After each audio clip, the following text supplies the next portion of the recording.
You ask Tiger to solve. This deals with linear equations with one unknown. The final result is d equals 6. Let's solve it step by step.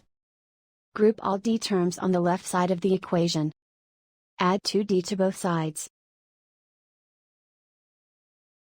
Group like terms. Simplify the arithmetic. Group like terms. Simplify the arithmetic. Group all constants on the right side of the equation. Add 1 to both sides.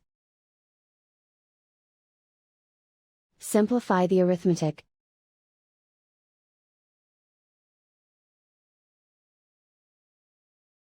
Isolate the d.